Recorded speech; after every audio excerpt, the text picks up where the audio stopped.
Hey everybody, welcome back. This is episode 12 of the Noel and Mike Project, or NMP for short.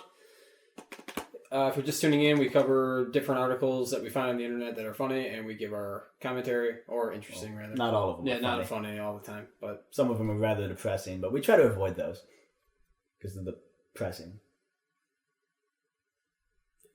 that statement. That's all I got. All right.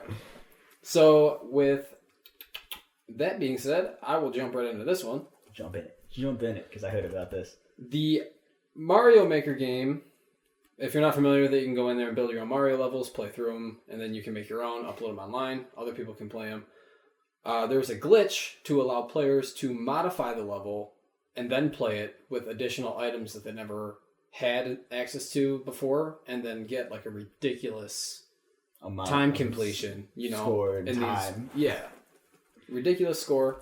So how it worked is people would download the episode and you could edit it in a specific way and then be able to run the course with the items that you added to it.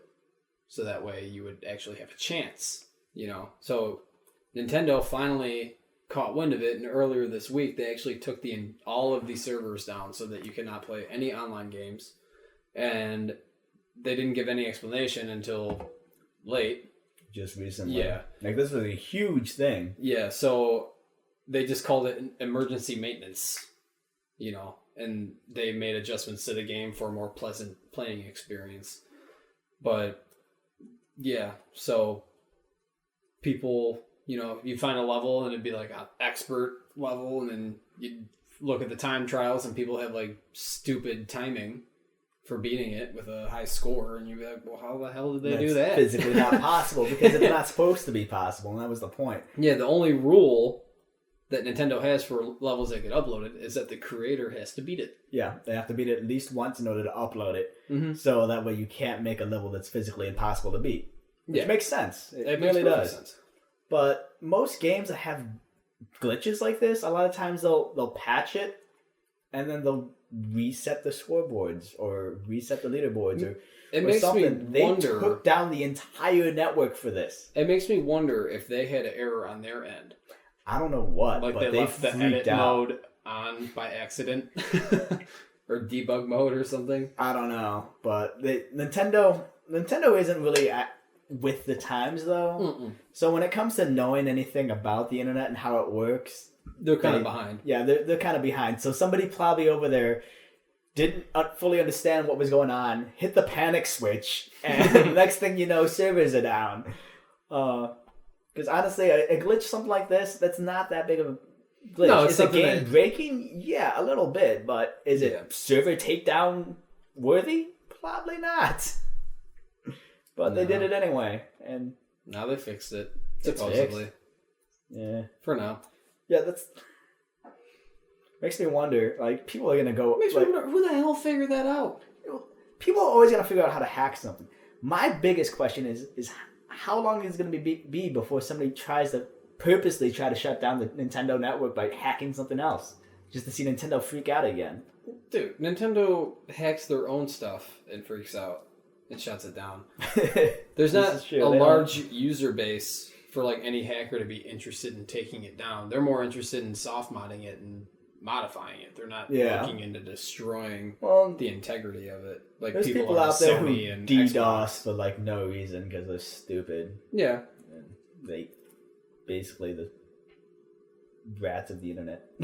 Yeah. Bastards. DDoS my game. Can't play my shit. Just want to play some Battlefield, damn it. Just want to pound some noobs. That's all I got. I really don't care. I mean, server goes down for a day, whatever. But the fact that people go out of the way to take down servers like that, it's like, what's the point? Mm-hmm. You'll take it down for a day. You'll take it down for 3 days. PlayStation Network went down for 3 weeks. Yeah. Big whoop. I mean, what did you accomplish? Yeah, you pissed off a lot of people. Now I decided to play all my games in story mode. Ooh. Oh, no. Oh, no. Well, games like Battlefront, there is no story mode. So there's offline. There's offline play, but is this split screen? I don't know. Probably not. I don't have 2 PS4 remotes. I don't know. I don't know. But I'm still waiting for that to come down in price. Battlefront's a great game, but I'm not paying $60 for it. But we're getting off track. Nintendo. Congrats for getting it fixed as fast as you did. Yeah, they fixed their shit. Yeah, I applaud that. That's some good stuff. In terms of speed and response time. Little bit of a... But what cracks me up with how fast they fixed it, which is what led me to say, did someone just leave the on switch on something to allow people to fuck with it? It was probably like a single line of code or something. Yeah, but they knew exactly how to fix it. I don't know. I got nothing. I got absolutely nothing. But well, kudos to them. Good job, Nintendo. That was a shorty. You don't always do a lot of things right, but when you do, you do it. Dos Equis. Dos Equis. Dos Equis. Speaking of Dos Equis, this has absolutely nothing to do with beer or interesting men. No, but everything does have biometrics in it these days. Everything? Everything. Like, my phone has it. Just because I use it. Why not? Yeah, my phone has it. Yeah, most Windows laptops can fucking read your facial expressions to unlock when you smile or something stupid these days. Everything, like, more and more things are moving away from passwords and towards biometrics, voice commands, all kinds of stuff like that. What? When you said it recognizes like facial expressions, I would make mine the most ridiculous thing, like me eating a banana. Banana eaters. You're never gonna figure that out. This is true. Just not just eating a banana, choking on a banana and like regurgitating said banana. Anyway, go on. Anyway, everything uses biometrics these days. This company here is taking that to I don't know if it's a bigger level or a smaller level. It's whatever level you want it to be. Whatever. But it's basically making a thumbprint reading padlock. Okay. The thing that's cool about this, though, is not only does it read your thumbprint unlock, which is incredibly fast, faster than a key, faster than, putting in a combination, but you can actually have it store up to 200 people's thumbprints that have access to said lock. So if it's my lock and I want you to have access to it, I can program your thumbprint in there. I can program somebody else's, and they can all have access. Not only that, you can actually program access time windows. So if you want access, you can only have it on this day between these hours. And that's insane. But as I'm reading this, the one downfall I find about this thing, they have two different versions. It's called the Tapplock. And they got the Tapplock regular and the Tapplock light. The regular battery has a 3-year lifespan, which is pretty good. The top 3 years is pretty good. Yeah, I think that's pretty phenomenal. Well, for what it does, it's pretty good. I got nothing to follow that up with. Shut up. But the Tapplock light is only 6 months, which is a huge difference in terms of... That's for like a school session. Yeah, that's an incredible difference. But one of them is $66 and the other one's only $29. But that's an incredible difference. But the thing that I worry about that, is it cool? Yes. Do I like the features? Yes. What do I do when my battery dies and I need to get to this lock? Like, what if I put this padlock on something? They have a solution for that already. Do they? Yeah, bolt cutters. Just like how. Yeah, but then you got to go out and buy a new lock. I guess $60 isn't really too big of a deal for 3 years, but. Can you not replace the battery? Is it internal? No. One of them, I think the cheaper one has a replaceable battery. I don't believe the 3-year battery is replaceable. That's built in. Really? I believe so. So what stops someone from popping the lock or popping the battery out? I don't know. I want answers. I don't know. You don't even have pictures. No, they don't. They really don't. But this thing hits Indiegogo. And the campaign's already reached $55,000 and 458 backers. And it's still got 27 days left to go, according to this. What was their goal? Like $10,000? It doesn't really say, and I didn't check the Indiegogo site. Because they don't even have it linked on here now that I look about it. What website is this? Digital Trends. Ah! Stupid menu. But... Okay, Jesus. Oh, wait. No, you can pull this up. World's first. But it's essentially the world's first padlock that does this. I thought you said it wasn't linked, you liar. Well, it didn't say... Yeah, it's basically just a padlock with a thumb reader on it. Did you really need a picture for that? I wanted to see it. Looks sexy, right? That stainless steel look. Put an image here, maybe? No. Okay. No. You use your imaginations. But, I mean, it's cool concept. And I especially like the fact that you can have the ability to lock people out if need be. You can time lock it so that you can only access it. And, like, it gives a whole added value of security on top of just a lock in terms of giving certain people access and in terms of giving them access during certain hours, which is interesting and can take things to a new security what's level. That guy unlocking? What, this? Yeah, what is he unlocking? Nothing. It's just on a backpack for no reason. I'm assuming they put it there for storage because it looks like they're going to lock the locker. I don't know. Don't question. And it's a chick. Oh, I thought son of a... She looked like a man. She looked like a homeless man. What kind of homeless people you know dress that well? It has a big baggy coat on with a winter hat. It looks like a homeless man. Soft silk hair? Silky. I didn't look at that. It looked pretty mangy. Anyway, padlocks, thumbprints. Cool.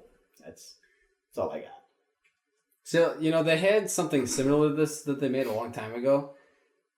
Back in the day, Master Lock made one. It has this little thing on there. Yeah. A little knob that you would turn for the combination that you could give out to anybody at any given time. Yeah. As long as they remember those magic numbers. But those magic numbers... Turn it to the right, hit your number, turn it to the left, and then turn it back to the right, and then ink on. Or if you were me, you could take a shoe and beat it open. With a shoe? That's actually quite impressive if you could do that with a shoe. I did it. I'm not going to lie. My combination wasn't working at gym class. Beat it open with my shoe. That is a terrible lock. Was it Master Lock that made that lock? Hmm. You should with a blue front.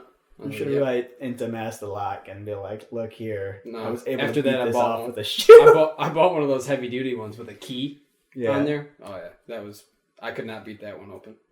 Yeah, I bet you couldn't beat it. I wasn't gonna beat it in front of everyone in gym class. Jesus. Well, that's what the lock's for, is to keep everybody out. Anyway, moving on. No, I'd like to. I don't have anything to lock up, so I don't really see myself. Yeah, honestly, I don't see myself using it at all either. But the convenience is nice. Yeah, I love the convenience of it. I might just buy them and just lock random things. You can lock your house with it. Never have to worry about locking yourself out because the key's always on you. Thumbs. Unless you blow your thumbs off. I'm telling you, we're gonna approach that day and age where people are just gonna start cutting people's thumbs off. You're like, oh, your phone's locked with your thumb? Oh, you know what that reminds me of? Minority Report. Yes. Where they just was that rip, where they scan their eyes in order to open stuff and identify people. People would just get eye transplants in that movie. You ever see The Sixth Day? Yeah. Yeah, they had the thumb thing. Yeah, and he shot that girl's finger off and used it to get into the building. Mm-hmm. They did it in the movies, and it's going to happen in real life. Just got to chop them off. Mm-hmm. I don't got to look for the key. It's right on your hands. You show up to that house, and everything is thumbprint identified, like jackpot. So you got to make it difficult, make it your big toe. Yeah, it makes me wonder, because I know with at least the Microsoft locks, where people locked it with their face, there was a workaround for that, where you just took a picture of the guy's face, and then you just put it in front of the camera, and the camera would recognize it. I don't know if they've patched that or fixed it at all. I'm sure they have. I really hope they did. But that was an initial workaround, and I thought it was funny as hell. But it makes me wonder if you can have something that actually fake a thumbprint of some sort in order to get past probably the same way that they lift prints. The police. Oh yeah, when they dust and they put the tape down and then they put it on a little card, and I'm sure if you smash that card into the reader, it would work. I don't know. Why wouldn't it? I don't know how it. We need to try that. Yeah, my phone's got a thumbprint scanner. So does mine. You have to rub yours on there, right? I can just hold mine on there and it will open. I have it off though. I'm stupid. Stupid. It is stupid. What difference does it make? I got nothing in here. Oh well, because I used to have a password on my phone, but it's easier to just run my thumb through it than password protect it. So Nah. That's about it, though. Locks. Biometrics. Fun. It's pretty sweet. Yeah. I just like being negative sometimes. It's a good product. You're an ass. You want to hear me be an ass? Listen to the North American International Auto Show podcast we did. Ooh. Every car Armin brought up, I gave it crap. Yeah, shit all over it. Shit all over it. Shit. Except one of them, the Continental. That car looks sweet. I don't know. I haven't looked at anything about the new auto show at all. I haven't been to a good auto show in forever. That's because every time I've gone, like the last couple of years, I just hated it. I was like, these cars suck. Continental's sweet looking though. Get out of here, cat. Big kitty. All right, what do we got? All right. New Smash Bros. More Nintendo. Yep. It's rumored to be in the works, and it could be the new system's launch title. That would be a smart move on Nintendo's part. But... really smart move on their part. But... it says, fans have grown accustomed to the excruciating wait between entries in the series. There was an 8-year gap between Melee and Brawl, 6-year wait between Brawl and the Wii U version. And it says, given that history, we should expect one in 2020. But now they're speculating. And it said in here, what threw me, it said, there's a guy, Toto. Or Tutu. I don't know, he's somebody. Sirkin Toto? Yeah. But it says he's got a reliable track record when it comes to inside info, and he claims that Bandai Namco is working on a new Smash Brothers. Huh. Not to be confused with Namco Bandai. Yeah. I hate that crap. But, yeah, he tweeted out and said, he hasn't heard if it's a new numbered Smash Bros. Or not, or what. But he claims that his source says it could just be a remake of the current Smash Bros. Too. That's always a possibility. I hope that's the number one downfall of video game history. That's the number one downfall of this generation. It's not so bad right now. No, but initially there when was PS4 a lot of just first came out, remakes coming out as opposed to and new then titles. Towards the end of the PS3 life cycle, right before the 4 came out, there was a whole bunch of updated, Kingdom Hearts and God of War.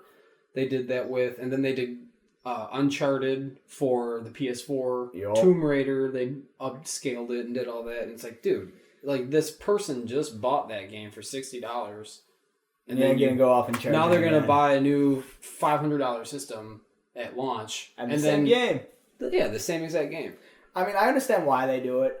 Did they add new things? They add new features. Game development has become incredibly, incredibly expensive for AAA games. But at the same time, we've reached a point where... you need it.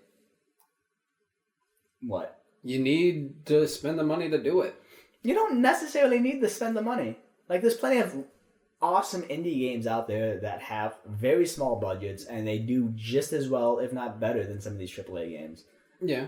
You don't need these pretty graphics that they're you don't need every game to look like The Order 1886.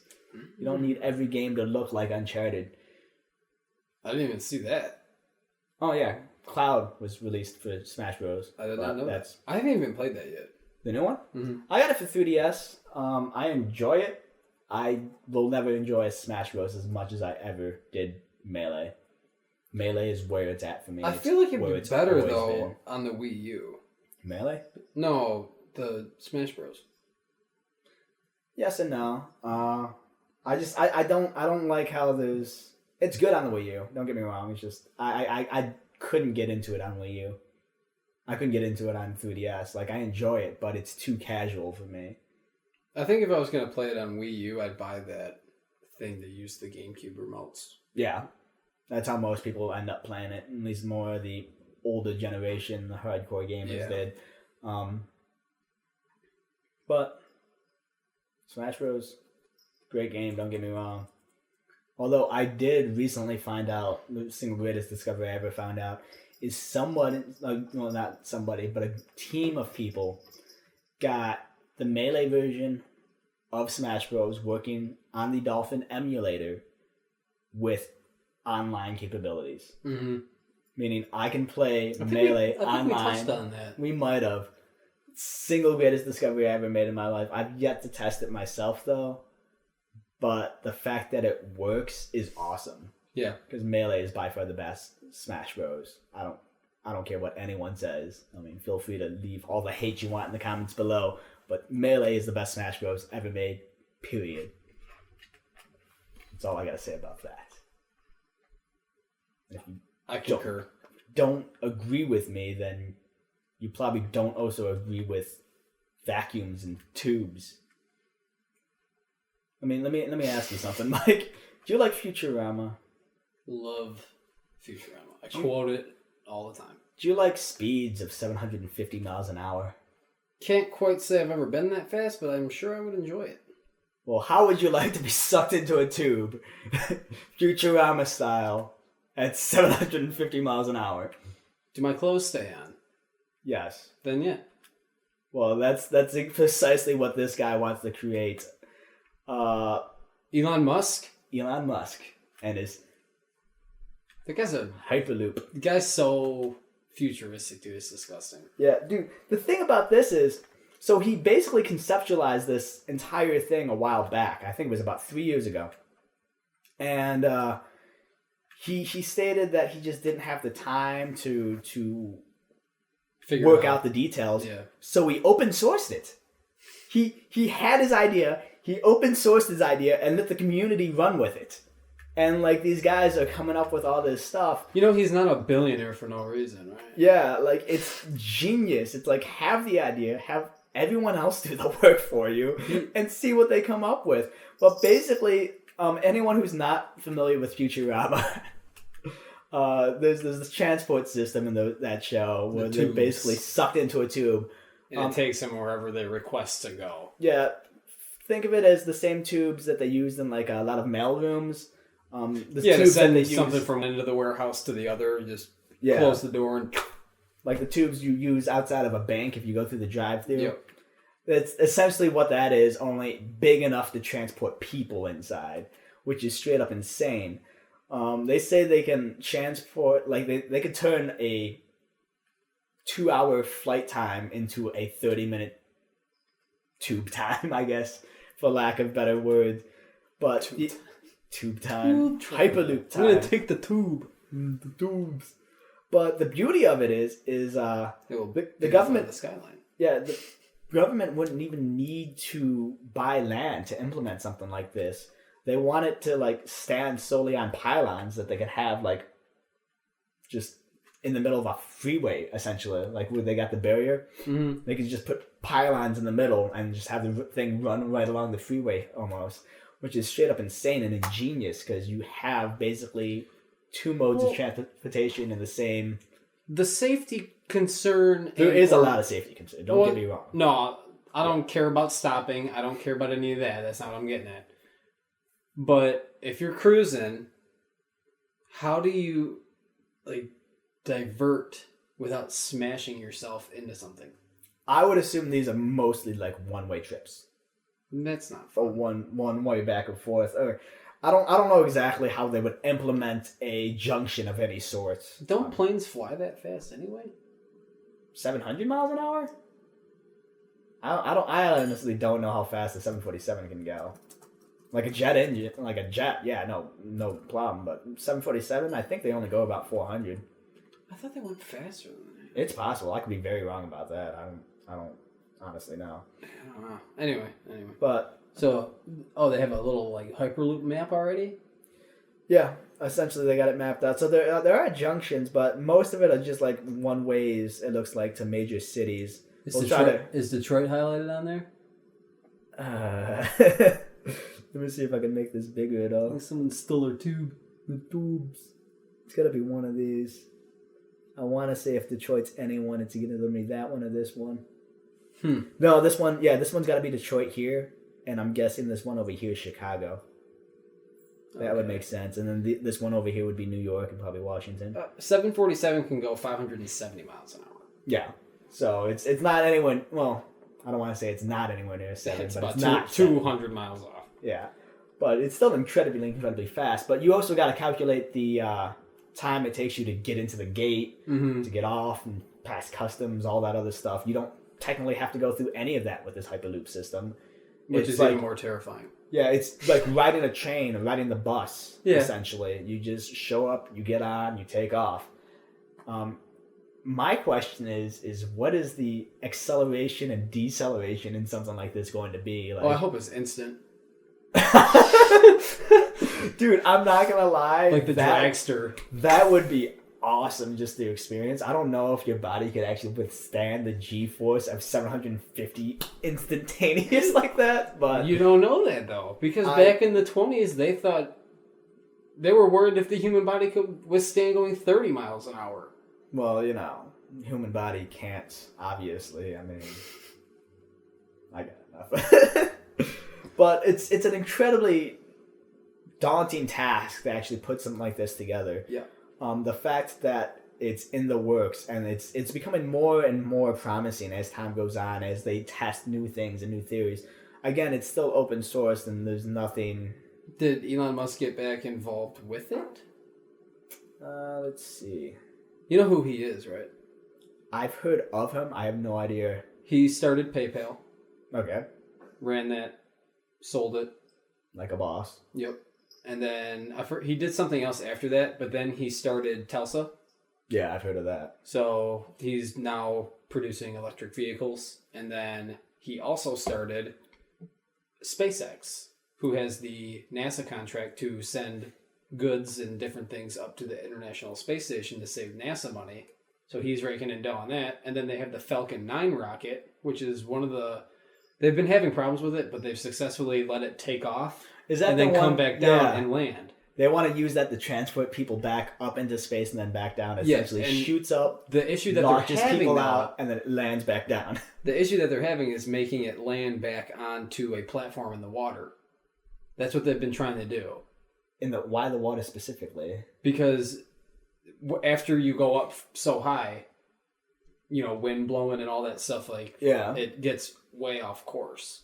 So it's more convenient to have like a little barge or whatever designated for that spot instead of wasting more fuel to try to get it back on trajectory. That makes sense, because I was going to say, I'm pretty sure I've seen a video of it land on dry land. Yeah, but they've done that out in like the desert and whatnot. Yeah, again, if you're not controlling where it goes and just landing where it lands up, I guess that's a different story. The whole thing is to let it take off and land on its own. Yeah, which is insane. I mean, it's basically a elevator to space. Mm-hmm. And people have conceptualized this elevator forever.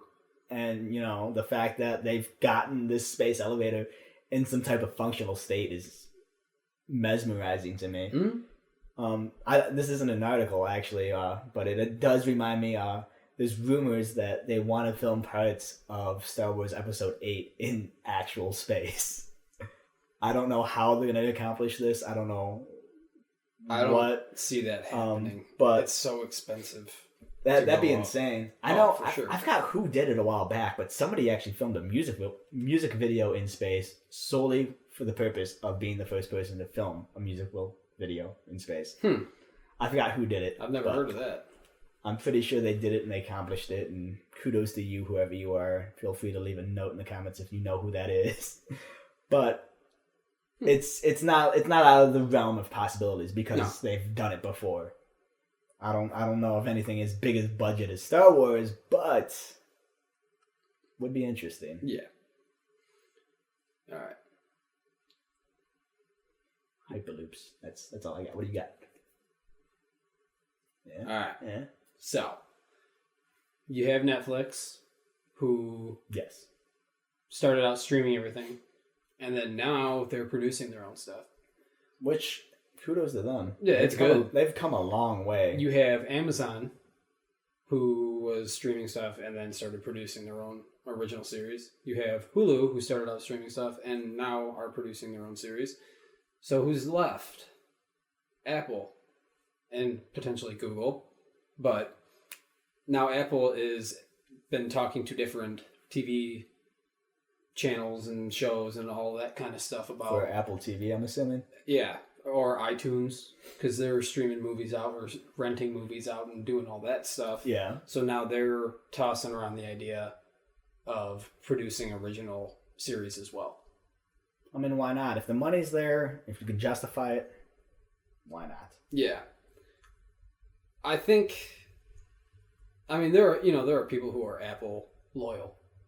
Apple enthusiasts. Which I've got nothing wrong with, obviously. I've got an Apple myself. Yeah, I got iPhone. But then I'm not a diehard thing. Apple I could have bought an Apple TV, but I bought the Google Chromecast because it was $35. What's an Apple TV go for these days? Yeah. So it's like...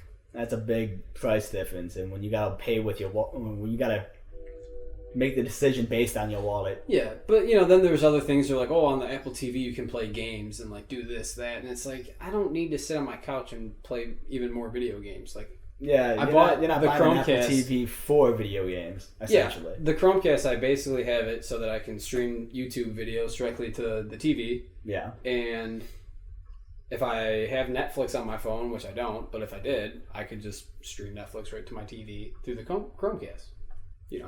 So $35 made sense. But the issue that I'm having is, like, I already pay for Netflix. I pay for Spotify, whatever. But I'm not about to pay for Hulu or Apple TV. I don't even know what you'd call it, but there's so many things. There's so many things. It has to have a true value in order for people to invest and want it. Like that was the difference between Netflix and Hulu. Like, you can get Hulu for $8 a month or Netflix for $8 a month. What do you want? Well, Netflix has all the older movies and everything, all the classics, but Hulu has access to next day airing TV shows, newer movies. So it's like they have their different uses, Netflix has Netflix nice. Kids. Now Hulu has kids. The ever-growing problem with all that, though, is that everybody's having all these different subscriptions to Netflix, to Hulu, to Amazon, to all that. Yeah. And to Amazon's credit, they're actually trying to quell that issue with Prime, where they're introducing like Showtime and AMC, and like you basically have Amazon Prime, and if you pay like an extra $2, $3, $4, you'll get Showtime, you'll get Cinemax, you'll get whatever along with it, which is nice because it's cheaper than paying for all of that separately. Unfortunately, not everyone is in that bubble. I mean, I doubt anytime soon Amazon's going to acquire the ability to have Netflix in the mix or Hulu in the mix. But you do have the smaller ones. If they were really smart, they have the money for it. Let's be real. But if Apple was really, really, really, really smart, I don't want to buy a Comcast contract and be locked in for 2 years for having this. Like, you'll get 300 channels. Like, that's great. But I'm only going to watch 5 of them. Pretty much. So if Apple was really smart, they'd pay the money out to all these companies and then offer a la carte television. Oh, you like the ID channel? Okay, so we have that one available for $5 a month. Yeah. Okay, so you also want Nickelodeon because you have kids? Okay, so that's available for $3 a month. So let's just add all of the channels up that you want. So the price that you're going to pay because you chose these. So obviously you're going to watch them. You pay for what you get, essentially. Exactly. And there's actual value behind that. Or offer a service for like $20 a month and you get to choose 20 channels. Yeah. And that's what you get until your contract runs out after the year or 2 years. I can get behind something like that. If somebody does that, I can get behind it. Because, like I said, dude, that was the issue after we left the house in East Point. We got rid of cable, and we did not have cable for 5 years. We just had the digital antenna and internet. Yeah. So it's like you're paying $100 a month, and then now they're charging you for extra boxes. And like, you want to record it and watch it later, you got to pay extra for that. It's like, dude, I don't want all that 300 channels. I don't care about HBO. This one, I don't care about it. I want the History Channel. I want the Science Channel. That's all I freaking want. Yeah. Oh, well, you have to have the triple package for or not the triple package, but like base package plus like base plus. It's unnecessary. It's them price gouging you. Essentially, is what it is. That's all it is. Is them price gouging you. And I like the fact that Netflix and Hulu exist, Amazon Prime, all that, because it's combating that now. Mm-hmm. But at the same time, they're starting to get into the whole. It's becoming very, very convoluted. I can't even. Convoluted? Yes, that one. I can't even talk right now. That's how much it hurts my brain. But it's starting to get mixed all into a jumbled melting pot sort of thing. And the same country or the same companies offer Hulu one thing and then Netflix the scraps, or vice versa. It's just it's very interesting what streaming in general is going to do in the long run, in the end game essentially for streaming. Because streaming, let's be honest, streaming is where TV is at now. Let's be honest. How many companies realistically own every company that exists? Because like Comcast owns Universal or whatever the hell it is. Disney owns everything. Yeah, Disney owns ABC. They own ESPN. They own Star Wars. They own Marvel. Like, so you'd be like, yeah, you can stream that stuff, and then Netflix is paying Disney to do that. Or, going back to the Comcast example. So Comcast is like, yeah, you can stream it. That's fine. And then pay us $1 million a year or whatever for. But then, now we're going to charge other people streaming for going over their data usage and make even more money. Right. It's a snowball effect. And that's the problem. And that's where we're at. That's why we're seeing all this crap with data caps, with... It's a mess.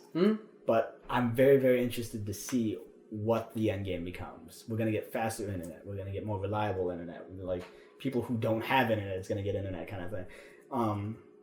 Streaming is going to be the new norm for TV. Like, honestly, Comcast, cable TV in general, you're dead to me. You really are. You're dead to a lot of people in this generation, in our generation. I only have internet through Comcast. I do not have cable. Exactly. You guys are a dying breed, essentially. It's adapt or die at this point. And what's going to happen? These companies would be better off just streaming their network on YouTube. Yeah.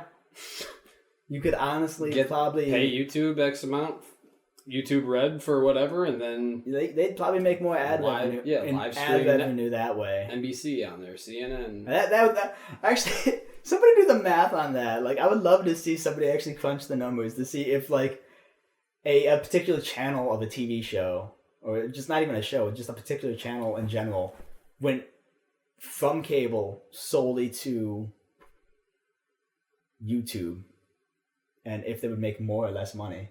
YouTube pays you for the views, so... They pay considerably less than they used to, though. That's fine. Considerably less. But I'm sure they would work a deal out with it. Yeah, it makes me wonder how much of a difference that would make, though. I'm just curious.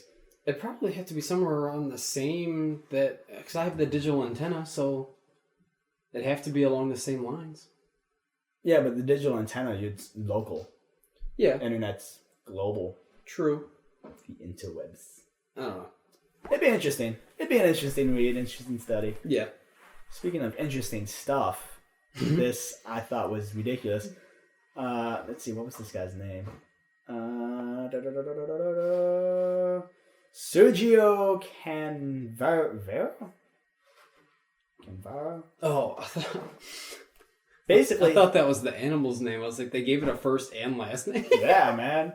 Basically, Sergio Canvaro, whatever you want to... You can look up his name. You can pronounce that shit. Canavero. Sergio successfully transplanted a monkey's head onto a different monkey's body. Are we talking like Capuchin the gorilla, or are we talking gorilla? It's same species monkey, but he basically rips the head off of one monkey and puts it on the body of another monkey, and he did it successfully. What happened? Did he just do like head swaps? So both monkeys are still alive, or one sacrificed itself? I don't know what happened to the other monkey. If the other monkey was alive, it might be listed in here. Honestly, I didn't really get into that detail. I just gave it a quick glance over for the and they did mice too? Yeah, they were doing it, testing it originally on mice, and they were successful with mice, and they moved on to monkeys. But the overall end game here is by the end of 2017, they want to do it to a human. Yeah, there was a guy who signed up for it. Yeah. And essentially, they're looking at this as a way to cure paralysis. Yeah. Which is a very, very interesting concept, and I'm down for it if it works, I guess. Mm. But there's gray areas. There's a lot of gray area there, and the biggest concern here for a lot of people is they did it to this monkey, and they said it was successful, but they killed the monkey 20 hours after the transplant for humane reasons, I guess. Mm-hmm. The thing is, I guess this procedure was done successfully before in the 1970s. These cats are pissed off at each other. Probably because of all the monkey talk. Probably. Anyway. But yeah, some guy did this. A Robert White did it successfully in the 1970s. He was able to transplant a monkey's head. The downfall there is after he did it successfully, the body actually rejected the head after 9 days, I believe it was. Wow. Yeah, 9 days. So if he did this in the 1970s and 9 days after the monkey died, the guy who did this recently did it, but only kept the monkey alive for 20 hours. So you don't even know. Yeah, that's worrisome because they didn't even test to see if the monkey's body would reject the head. Mm-hmm. And it's a very gray area because this guy's coming out and he's saying all this stuff and it's like it looks promising. We can do it. We can do it. Look, we've done it with this monkey. But at the same time, he's not sharing any of his work. He's not expressing how he's done it. And the fact that they killed the monkey 20 hours later for humane reasons. But if you're gonna do that, wait past the 9-day mark, see if the head gets rejected, and then kill off the monkey. I don't know. It's a whole lot of gray stuff, but if it's done successfully on a human, that's like I don't even know how to describe what that would do. That goes along the lines of like cloning and ethics. Yeah, because how would it work? Like you'd need like a same age donor. Yeah, or some sort, because you wouldn't put a 90-year-old man's head on a 24-year-old body. No, like, you wouldn't. And at the same time, if somebody passed away of natural causes, well, that body still passed of natural causes. It's not like I can, oh, this guy died of a heart attack. It's not like I can take my head and put it on his body because his body's still got a bad heart. Yeah. So I don't know in what condition another human's body would have to be dead in. And maybe vegetables. And two, how would it work? Because say the body that you got donated to you happened to be a convicted felon and his fingerprints are still that's true on the body. So everywhere you go, like if they scan something, whatever, and that's everything's biometrics. Yeah, you're go open those padlocks. Like they check you get arrested for something different. They're like, oh, your fingerprints are already in the system, but this is not your face on the mugshot. That's going back to Minority Report. When they ripped out the eyes and he gets new ones implanted in. He like goes to this place and he did it black market style. Yeah. Then he went into Gap. Yeah, or like Mr. Yakamoto or whatever. And he's like some Chinese name. Yeah, he's like, what? If you haven't seen Minority Report, yeah, watch that. Watch that. It's a great movie. I don't know if the show's any good. But they got a show now. The show. But no, this article makes me think of the video that I watched a while ago on YouTube. We're back in 50s or 60s. Yeah. The Soviet Union did an experiment with head removal on a dog where they sedated the dog, legally like killed it, heart stopped beating, severed the head, had a system worked out that would pump blood like how a heart would. Yeah. Or like the dog's heart would. And they ran the tubes and like connected it back to the brain. And they got the dog. And the dog was coherent. Futurama style. Yeah, the dog's head was like laying on this table and they're like explaining like look how the dog reacts to the smell of like food and like put food in front of the nose and it's like moving and then they would like poke at it and its face would like twitch. Yeah, that's the thing. That's mostly reflexes though. No, like, it was like opening its eyes and like yawning and shit. Like autopilot mode or whatever the hell it was. That's straight up future. But it was like 20, like declared dead for like 20 minutes. No joke. Speaking of which, I don't have this article. I wish I saved it. They actually successfully defrosted a human and brought him back to life after being frozen to death. Was it Walt Disney? No. What happened was the guy got drunk essentially, and he stumbled home. Walking because he was drunk, being responsible and not driving. Kudos to you. But eventually, along the way, he like slipped, bumped his head, and just fell in the snow. But I guess his family found him the next day, and they took him to a hospital. He was declared dead, and then while he was at the hospital, one of the doctors there recommended that they send him over to a different hospital to see this expert. And through some type of blood transfusion thing, what they basically do is they take his blood out, defrost it, and pump it back into his body, which is cool and all, but I'm thinking about it, and I'm like, how do you pull blood out if it's frozen? They might have to wait until it's like a particular temperature. Maybe slightly above freezing. Seemed weird as hell to me, but the guy is now alive, conscious, functional. I believe he's missing a majority of his fingers and all of his toes because of frostbite. But the fact that he lived, he's the first human to be essentially cryogenically frozen and then woken up. It's insane. It's like, if it's possible to do it, it's just... It's all about experiments, man. If it's possible to do it out in the snow, imagine it being possible to do it like Austin Powers style, where we do it in a controlled environment to the point where you won't have to lose your fingers. And that's insane. Like, the fact that they're able to accomplish something like that. Let me see if I can find that article, although I don't think I have it at all. No, if we find it, we can post it in the YouTube link. Yeah, but... Or the YouTube description. So I'm going to do that with this Russian dog video. Oh, I do have it. Oh, boy. Yeah. Back from Frozen Brink. But this... It's insane. Probably had something to do with the fact that he had alcohol in his system, too, I'm sure. Yeah, because it thins the blood. Yeah. So that definitely could have played a factor. But the fact that they were able to accomplish this... That's cool. Yeah. John Costello, a neurosurgeon. Neurologist? I can't talk today. It's okay, man. I'm all over the place. Man, I need sleep is what it is. But I think that we'll share that link in there, and then I got this link to the YouTube for the dog head. Yeah, I'm gonna put that. Yeah, we got a couple extras for you. This episode, so enjoy them.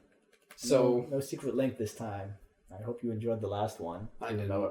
It wasn't much, but it was something. That's all I got. What do you want from me? We got better stuff to share this time. But that wraps up this episode. Be sure to check the website out, 791zero.com, to watch the previous episodes, check out the podcast, check out some gaming videos from me and Melanie and his gang of hooligans that he records with on Fridays. Play. Check that out. I think that's really all I have to say. Subscribe to the video, share the video. Like it, dislike it. Yeah. But you should probably like it because you like us. Be sure to click the links and follow along with what we're talking about and read it and listen to our commentary. La-di-da. La-di-da. Yeah. So. Yeah. Or you know what you could do? You could look at me, look at you intensely into this camera for the next couple of minutes. Maybe we can have a conversation telepathically. I'm done on that. Enjoy. Till next time.